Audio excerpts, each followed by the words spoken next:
नमस्कार दोस्तों, मैं शुभम गिरी अपने चैनल स्टडी विद शुभम गिरी में आप सभी लोगों का स्वागत करता हूं।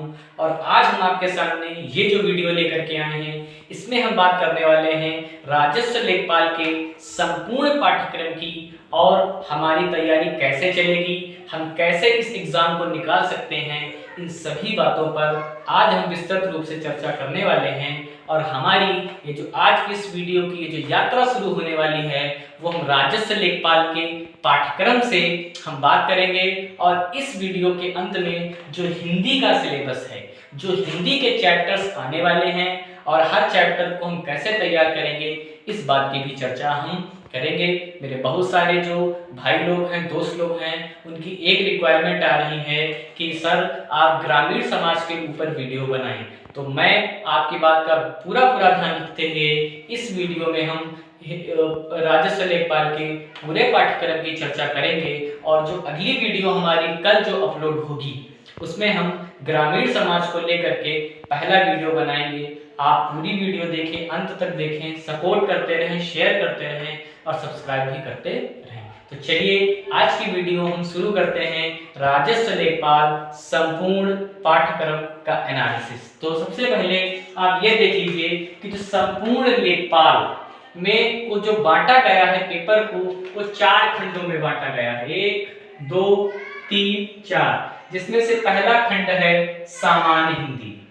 क्या खंड है मित्रों? सामान्य हिंदी। और प्रश्नों की संख्या कितनी है? 25। प्रश्नों की संख्या कितनी है? 25।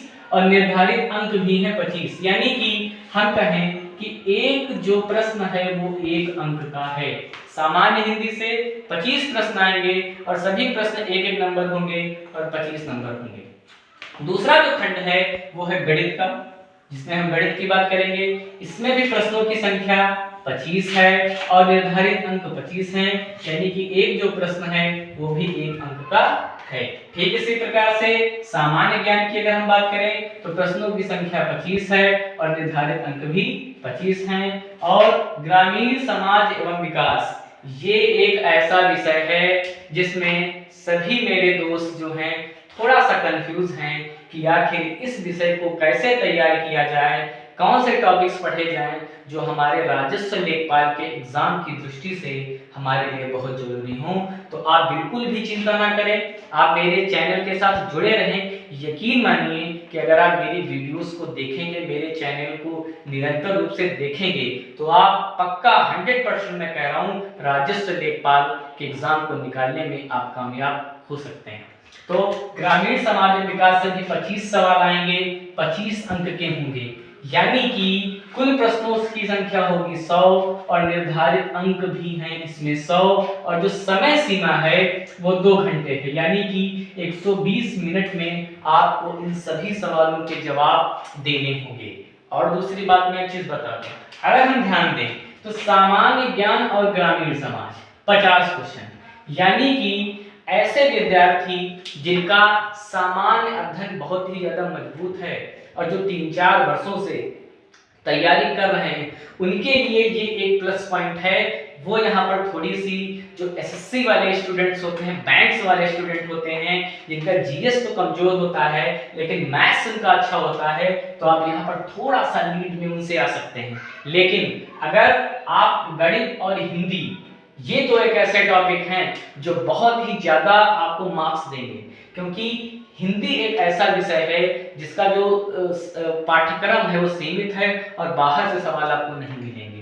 तो ये जो चारों सेक्टर है मित्रों, आप इस पर बड़ा फोकस करिए और हम आपके साथ इन चारों ही विषयों पर आगे समय तक जुड़े रहेंगे। और एक मैं नई शुरुआत करने जा रहा हूँ। मैं इस वीडियो के माध्यम से आपको बताना चाह रहा हूँ कि अब हम कोशिश करेंगे कि कल सुबह 7 बजे से हम आपको लाइव क्लास देंगे, ताकि ज़्यादातर लोग मुझसे लाइव जुड़ सकें। और बाद में लाइव के बाद वो वीडियो भी अपलोड हो जाएगी, ताकि मेरे ऐसे भाई बहन या दोस्त जो 7 बजे जुड़ नहीं पाते हैं, वो बाद में भी उस वीडियो को देख लेंगे। और जैसे जैसे हम आगे बढ़ेंगे, उसके बाद हम एक इवनिंग क्लास की लाइव क्लास लेकर के आएंगे शाम को 7 बजे। हम आपके साथ बहुत मेहनत करेंगे, आपके साथ उन सभी टॉपिक्स पर चर्चा करेंगे, चाहे वो करंट की बात हो, चाहे वो हिंदी की बात हो, चाहे वो गणित की बात हो, कोई भी विषय हो, हम उसका संपूर्ण अध्ययन करेंगे, संपूर्ण एनालिसिस करेंगे और मन के साथ तैयारी करेंगे। और तब तक हम तैयारी करेंगे जब तक हमें सफलता नहीं मिल जाती है। आप मेरी वीडियोस को बिना कट किए देखें, अच्छे से देखें, अपने दोस्तों में शेयर करें, कमेंट्स करें। और किसी भी प्रकार की कोई परेशानी हो, किसी भी विषय को लेकर के जो आपको समझ में ना आ रहा हो, आपसे कोई सवाल नहीं लग रहा हो, आप कमेंट बॉक्स में दे सकते हैं। अगली वीडियो में मैं उनका सलूशन जरूर आपको प्रस्तुत करूंगा। तो चलिए अपने वीडियो को आगे बढ़ाते हुए हम बात कर लेते हैं हिंदी पाठ्यक्रम की।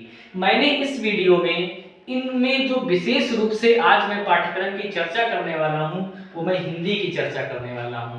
मेरे कई दोस्त लोग बोल रहे थे कि भैया आप हिंदी के पाठ्यक्रम को एक बार समझाइए कि कौन कौन से चैप्टर्स आने हैं और किन किन चैप्टर्स पर ज़्यादा फोकस किया जाए, कैसे रणनीति बनाई जाए। तो चलिए अब आगे हम हिंदी के पाठ्यक्रम की बात कर लेते हैं। तो सबसे पहले आप ये देख लीजिए इसमें टॉपिक्स कितने हैं। एक बात मैं आपको बताना भूल गया, उसको मैं पहले बता दूं कि हमने सिलेबस की तो चर्चा कर ली, टाइम बता दिया 2 घंटे का है, 100 क्वेश्चन है, मगर माइनस मार्किंग जो है वो 1/4 है। कितनी है मित्रों? 1/4, यानी कि बहुत ही कम माइनस मार्किंग है, या समझ लीजिए ना के बराबर। अगर आप 4 सवाल गलत करते हैं तो आपका एक सही उत्तर है वो कटेगा, ये मतलब है 1/4 माइनस मार्किंग का। लेकिन अगर आप पेपर देते वक्त और पेपर अगर मीडियम लेवल का आता है और आपको लगता है कि आप 80 to 85 क्वेश्चन सही कर चुके हैं, तो मैं आपको बिल्कुल नहीं कहूंगा कि आप ऐसे प्रश्नों में चांस लें जो आपके गलत हो सकते हैं। लेकिन अगर आप 70 to 65 के आसपास हैं, और इतने में तो होगा नहीं, ये तो आप सभी लोगों को पता है, क्योंकि राजस्व लेखपाल का जो कट ऑफ है वो मेरे अनुसार अगर जाएगा तो 80 से कम नहीं जाएगा, जो कंपटीशन का लेवल हो चुका है आज के टाइम पर। और हमें जो टारगेट बनाना है राजस्व लेखपाल की परीक्षा में वो 90+। तो ध्यान दीजिए कि हमें 90+ मार्क्स ला करके राजस्व लेखपाल की परीक्षा में सेलेक्ट होकर के दिखाना है इसी वैकेंसी में। तो ये हमें प्रण लेना है कि हमें इस वैकेंसी को निकालना है, क्लियर करना है और अपने पैरों पर खड़े होकर के दिखाना है सभी लोगों को। तो चलिए, तो सबसे पहले हिंदी के पाठ्यक्रम की अगर हम बात करें तो हमारा टॉपिक है समास।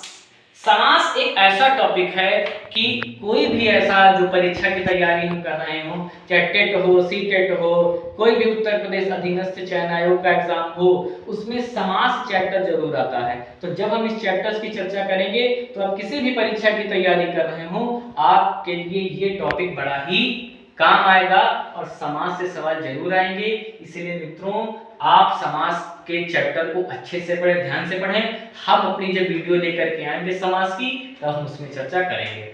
दूसरा हमारा टॉपिक है विलोम। ये मित्रों एक ऐसा टॉपिक है जो हमारे व्यवहारिक जीवन से भी जुड़ा हुआ है, और अगर हम मन के साथ किसी अच्छी सी किताब से विलोम वाले चैप्टर को पढ़ते हैं तो यकीन मानिए कि यहाँ से क्वेश्चन गलत नहीं होता है, और जो यहाँ से गलत करेगा उसको बड़ा नुकसान होगा। इसीलिए विलोम को कैसे तैयार करेंगे इसकी चर्चा भी हम अपनी वीडियो में करेंगे। तीसरा जो बहुत ही इंपॉर्टेंट चैप्टर है वो है तत्सम एवं तद्भव। हम अपनी वीडियो में तत्सम एवं तद्भव की बात करेंगे। मैं कुछ शब्दों में आपको बता देता हूं तत्सम तद्भव के बारे में। देखिए, जो हमारी मूल भाषा है संस्कृत, उसके जो मुख्य शब्द होते हैं और जिनका प्रयोग हम अपनी बोलचाल की भाषा में नहीं करते हैं उनको बोलते हैं तत्सम। और ऐसे शब्द जो तत्सम से बिगड़ करके अब हम उनको अपनी बोलचाल की भाषा में प्रयोग करते हैं उनको बोलते हैं तद्भव। जैसे कि हम बोलते हैं गधा, हम गधा ही बोलते हैं, तो जिसको हम बोलते हैं गधा वो हो गया तद्भव। और हम बोलते क्या नहीं है, गर्दभ। अब गर्दभ बोलने में भी परेशानी होती है, तो जिसको बोलने में परेशानी हो और जिसका प्रयोग ही हम नहीं करते हैं वो होता है तत्सम। और जिसको बोलने में बिल्कुल परेशानी नहीं होती, हम बिल्कुल झड़ाझड़ एक दूसरे से बोल देते हैं अपने शब्दों को, उसको बोलते हैं तद्भव। ठीक है मित्रों, तो चलिए आगे बढ़ते हैं। फिर हमारा चैप्टर आता है संधियां। संधियों का तो मतलब आप जानते हैं, संधि का मतलब होता है दो चीजों का जुड़ाव या दो शब्दों का मिलन। तो संधियों वाला चैप्टर भी हम बात करेंगे। स्वर संधि, व्यंजन संधि, विसर्ग संधि और जब हम वीडियो लेकर के संधियों वाला आएंगे तो आपको विस्तृत रूप से और ऐसे कि आपको तुरंत पता चल जाएगा कि संधियों को कैसे, और आप यकीन मानिए आप देख करके बता देंगे कि जो संधियां हैं वो कैसे तैयार करेंगे। इसके बाद आते हैं वाक्यांश के लिए एक शब्द निर्माण। वाक्यांश के लिए एक शब्द निर्माण, ये भी बड़ा ही आसान चैप्टर है मित्रों, और इसको भी बड़े ही अच्छे से हम अपनी आने वाली वीडियोस में देखेंगे। इसके बाद हमारा जो चैप्टर है वो है लोकोक्तियां एवं मुहावरे, जिनका प्रयोग हम अपने जीवन में करते हैं, अपने मम्मी पापा आसपास के लोगों से भी लोकोक्तियां मुहावरे सुनते हैं। आप उन पर ध्यान दिया करिए। जब आप उन पर ध्यान देना शुरू कर देंगे तो ये जो सिलेबस में दिया है ना मित्रों, इसको अपने आप जान जाएंगे। इसके बाद आता है लिंग। इसके बाद लिंग से रिलेटेड सवाल होते हैं। बहुत सारे शब्द ऐसे होते हैं जिनको हम जानते ही नहीं है कि अब ये मेल है कि फीमेल है, तो कैसे जानना है और किस प्रकार से इनको हम सवाल को लगाएंगे, हल करेंगे, इसके विषय में भी हम आपको बताएंगे। इसके बाद आता है वचन।